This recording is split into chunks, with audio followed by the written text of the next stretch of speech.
नमस्कार मित्रों, विजय त्रिवेदी बोल रहा हूं। आज सुबह सुबह महाराष्ट्र में एक शपथ ग्रहण हो गया, शपथ ग्रहण समारोह।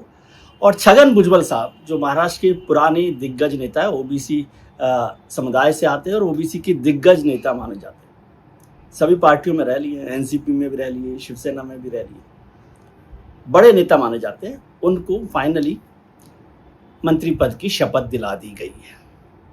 अब उसकी चर्चा छोड़ दीजिए। वो जब एक बार 2019 में सुबह सुबह 6 बजे 7 बजे शपथ ग्रहण हुआ था, गवर्नर साहब ने शपथ दिलाई थी और फिर वो सरकार 3 दिन चली थी, वो बात चली गई। उसके आगे बहुत बढ़ गए और अब फाइनली छगन भुजबल साहब को मंत्री पद की शपथ दिला दी। भुजबल साहब बहुत दिन से इंतजार कर रहे थे। जब पिछला चुनाव हुआ विधानसभा का, उस समय वो विधायक तो हो गए, लेकिन उनको मंत्री नहीं बनाया। उनकी जगह धनंजय मुंडे, उनको मंत्री बनाया गया। उन्होंने भी इस्तीफा दे दिया था मार्च में। उनकी तबीयत ठीक नहीं थी, उसके बाद से भी इंतजार हो रहा था। लगातार नाराज चल रहे थे छगन भुजबल साहब। हालांकि उससे पहले जब वो पार्टी टूटी थी शरद पवार साहब की पिछले चुनाव के बाद, और एनसीपी 2 टुकड़ों में बट गई थी, तो वो अजीत पवार साहब के साथ आ गए थे। एक जमाने पहले वो शरद पवार साहब के साथ आए थे शिवसेना को छोड़कर। बाला साहब ठाकरे के बड़े विश्वस्त माने जाते थे, कॉन्फिडेंट माने जाते थे। फिर वो शरद पवार साहब के साथ आ गए, और जब शरद पवार साहब के विश्वस्त माने जाते थे तो पार्टी तोड़कर अजित पवार साहब के साथ आ गए। यार, ऐसा तो चलता रहता है महाराष्ट्र की राजनीति में, आपने ये बहुत देखा होगा। लेकिन जब वो उस समय फिर उनको मंत्री बनाया गया पिछली बार, जब वो अजित पवार साहब के साथ आ गए। लेकिन जब पिछले विधानसभा चुनाव हुए, उसके बाद उनको मंत्री नहीं बनाया गया। तब से वो नाराज चल रहे थे।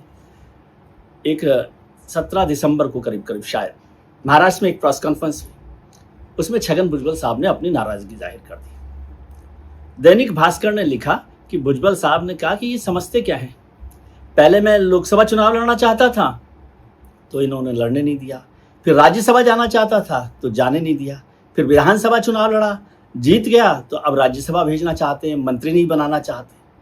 मैं जानता हूं इसलिए हो रहा है ये सब क्योंकि अजित पवार साहब को शायद पसंद नहीं है। अजित पवार साहब उनके नेता थे। बोले देवेंद्र फडणवीस जो मुख्यमंत्री हैं वो तो चाहते थे मुझे मुख्यमंत्री बनाना, लेकिन इसलिए हो रहा है क्योंकि मैं मराठा आरक्षण के खिलाफ हूं। भुजबल साहब ओबीसी नेता है, तो वो अपनी बात कर रहे थे, अपनी ओबीसी राजनीति को कर रहे थे कि बोले कि जरांगे का जो मराठा आंदोलन चल रहा है उसके खिलाफ मैंने बोला, इसलिए मुझे मंत्री नहीं बनाया गया।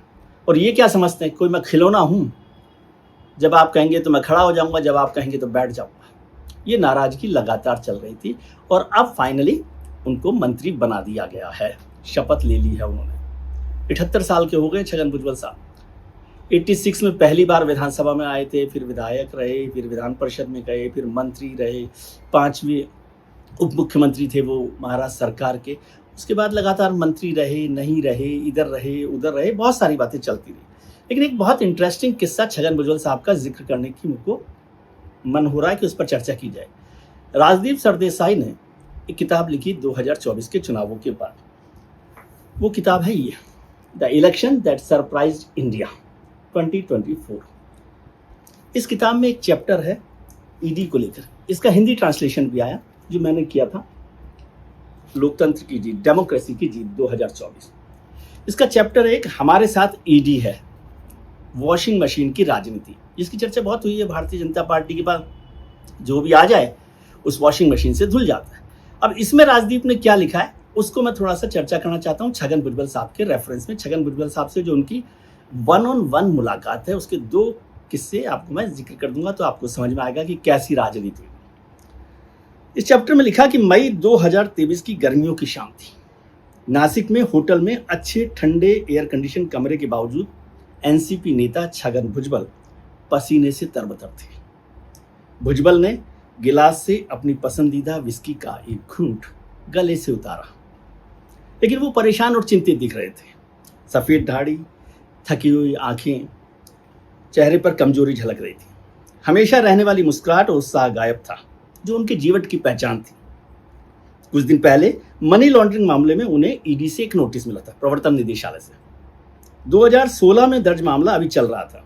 मुंबई के एक डेवलपर से 100 करोड़ रुपए से ज्यादा के ठेके में गड़बड़ी के आरोप उनके बेटे और भतीजे समेत उन पर था, जिसमें भुजबल साहब को 2.5 साल जेल में रहने के बाद जमानत पर छूट मिली थी। जमानत पर छूट गए थे 2.5 साल बाद। जेल का उनके स्वास्थ्य पर बड़ा असर पड़ा था और वो गोलियां खाते रहते थे, परेशान दिखाई दे रहे थे। उन्होंने कहा कि जेल के दिनों को याद करके उन्होंने कहा कि मुझे आजकल रातों को नींद नहीं आती। मैं 75 साल का हो गया हूं, लेकिन अब भी ईडी मुझे निशाना बना रही है। राजदीप ने कहा, आप तो इतने वरिष्ठ नेता हैं, सीनियर लीडर हैं, मुझे भरोसा है कि शरद पवार आपकी मदद करेंगे। ये बात है मई 2023 की। छगन भुजबल साहब ने क्या कहा, जब आप मुसीबत में होते हैं तो कोई साथ नहीं होता साहब। जब मैं जेल में था तो कौन मेरी मदद के लिए आया? मतलब ही है सारी दुनिया। भुजबल ने अपना दुख जताया और अपने सहयोगी से एक और ड्रिंक्स बनाने को कहा। भुजबल ने बताया कि कैसे एनसीपी के एक और वरिष्ठ नेता और महाराष्ट्र के जो गृह मंत्री रहे थे अनिल देशमुख साहब, वो भी मनी लॉन्ड्रिंग के आरोप में 13 महीने जेल में रहने के बाद रिहा हुए। रिहाई के बाद देशमुख ने आरोप लगाया था कि जेल के दौरान उन्हें कानून से बचने के लिए बीजेपी में शामिल होने का प्रस्ताव दिया गया था। और भुजबल ने आरोप लगाया कि अब वो मुझे देशमुख की तरह फंसाना चाहते हैं। 99 में शरद पवार ने जब कांग्रेस से अलग होकर एनसीपी बनाई थी, तब महाराष्ट्र के उप मुख्यमंत्री रहे भुजबल पवार के साथ चले गए। उन्होंने शिवसेना के बाला साहब के साथ अपना राजनीतिक करियर शुरू किया था। बेहद गरीबी में पले बड़े भुजबल साहब का मुंबई के भाईकुला बाजार के पास एक छोटे से कमरे का मकान था, घर था, जिसमें वो रहते थे और उनके परिवार के लोग फल सब्जी बेचने का काम करते थे। उनका धंधा था फूल और सब्जियों का। लेकिन महाराष्ट्र के दूसरे राजनेताओं की तरह अब शिक्षा, खेती, किसानी और रियल एस्टेट तक उनका बिजनेस फैला हुआ है। उन्होंने कहा कि मैंने अपनी मेहनत से कमाया और खुद आगे बढ़ाऊंगा अपनी मेहनत से, मुश्किलों को पार करके। लेकिन एजेंसियां मेरे पीछे इसलिए पड़ी हैं क्योंकि मैं ओबीसी से हूं। कोई सवर्ण होता तो उसके खिलाफ ईडी इस तरह से काम करती। भुजबल की कहानी में बहुत सारे ट्विस्ट भी हैं, लेकिन उसके बाद जब वो किस्सा सुना रहे थे तो उन्होंने कहा कि अब केवल एक ही रास्ता है कि मोदी जी और भाजपा के साथ हाथ मिला लिया जाए। यहां तक पवार साहब भी जानते हैं केवल वो अपना मन नहीं बना रहे, ये पार्टी टूटने से पहले की बात है। जब वो अपनी कहानी सुना रहे थे तब तक टेबल पर चिकन टिक्का और सीख कबाब की बड़ी प्लेटें सजा दी गई थी। अब तक विस्की की बोतल करीब करीब खाली हो चुकी थी। भुजबल एक अच्छे मेजबान हैं। बीजेपी के साथ जाने में क्या आपको मदद मिलेगी? मैंने पूछा, यानी राजदीप ने सवाल किया। तुम इतना मायूस क्यों बन रहे हो? सॉरी, तुम इतना मासूम क्यों बन रहे हो? सबको पता है कि क्या चल रहा है, ये भुजबल साहब ने कहा। और इस मुलाकात के कुछ हफ्ते बीते होंगे कि जुलाई 2023 में एक खबर आई कि पवार साहब की एनसीपी टूट गई है और अजीत पवार और उनके साथ भाजपा शिवसेना गठबंधन में छगन भुजबल भी मंत्रियों में शामिल हो गए, शपथ लेने वाले। उसके कुछ दिनों बाद जब भुजबल साहब सरकार में चले गए तो मैं मुंबई के आलीशान मालाबार इलाके में भुजबल के सरकारी बंगले में मिला। वो पिछले 3 दशकों से मंत्री पद का राजपाट भोग रहे, यहां सहज दिख रहे थे। यह उस घबराए हुए विपक्षी राजनेता से बिल्कुल उलट तस्वीर थी जिनसे कुछ महीने पहले मैं नासिक के अंधेरे होटल के कमरे में मिला था। अब तो आपको अच्छी नींद आ रही होगी, मैंने चुटकी ली। हाँ, मैं मजे में हूं, आपको बता नहीं सकता कि कैसे ले रहा हूं, कैसा लग रहा है। लगता है कि फिर से जन्म लिया है। उनके चेहरे पर मुस्कुराहट लौट आई थी। फिर पता चला कि भुजबल साहब की मुस्कुराहट बेवजह नहीं थी।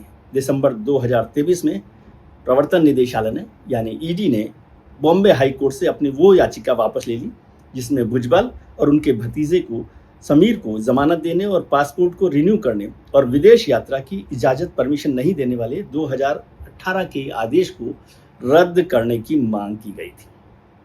अब मामला ठंडे बस्ते में डाल दिया है। तो यह है महाराष्ट्र की राजनीति की कहानी और भुजबल साहब की कहानी। राजनीति में तो बहुत कुछ चलता रहता है। आजकल दिल्ली की राजनीति में बहुत कुछ चल रहा है। पाकिस्तान से हम लड़ाई में मजबूती से लड़े भी हैं, सीज फायर भी हो गया है, ऑपरेशन सिंदूर कामयाब रहा है, ऐसा सरकार ने भी कहा है। पाकिस्तान के जो बातचीत हो रही है उससे भी समझ में आ रहा है कि पाकिस्तान बहुत मुश्किल में आ गया ऑपरेशन सिंदूर के बाद। और लगता है कि देश एकजुट है, लेकिन राजनेता एकजुट नहीं है। कांग्रेस के नेता और पूर्व अध्यक्ष राहुल गांधी जी ने सरकार से सवाल पूछा कि बताइए पाकिस्तान ने हमारे कितने जेट मार गिराए। बीजेपी कोई उनको छोड़ने वाली थी। तो बीजेपी के जो आईटी सेल के प्रभारी हैं अमित मालवीय, उन्होंने एक पोस्ट किया एक्स पर और उसमें एक फ़ोटो राहुल गांधी जी की लगाई, देखी होगी आपने, जिसमें उनको मीर जाफ़र बनाया गया, असीम मुनीर का आधा चेहरा राहुल गांधी का, और कहा है कि राहुल जी हमेशा पाकिस्तान की भाषा बोलते हैं। वो ये तो पूछ रहे हैं सरकार से कि पाकिस्तान ने कितने जेट गिराए, लेकिन उन्होंने न तो ऑपरेशन सिंदूर के लिए सरकार को बधाई दी और ना ही ये पूछा कि भारत की सेना ने, भारत की फौज ने पाकिस्तान के कितने विमान मार गिराए हैं और पाकिस्तान का क्या नुकसान किया। वैसे अब विदेश मंत्रालय की ब्रीफिंग हो गई है और जो ऑल पार्टी डेलीगेशन है, हाँ वो छोड़िए, नाम वाम सब तय हो गए, ऑल पार्टी डेलीगेशन है वो अब जाएगा और दुनिया के अलग अलग देशों में भारत का जो रुख है, भारत का जो स्टैंड है, भारत ने जो किया है उस पर अपनी राय रखेगा। अब ये सवाल बेकार है कि कई देश ऐसे भी हैं जिनका कोई मायने नहीं है, ठीक है, सब जगह जा रहे हैं तो वो बात होगी और भारत की जो बात है मजबूती से रखी जाएगी। राजनीति ऐसे ही चलती है। आज के लिए इतना ही। आपको अगर ये वीडियो पसंद आया हो तो शेयर कीजिए, लाइक कीजिए, सब्सक्राइब कीजिए। हाँ, दोस्तों से भी कहिए। अपना ख्याल रखिए और उनका ख्याल रखिए जो आपका ख्याल रखते हैं। शुक्रिया।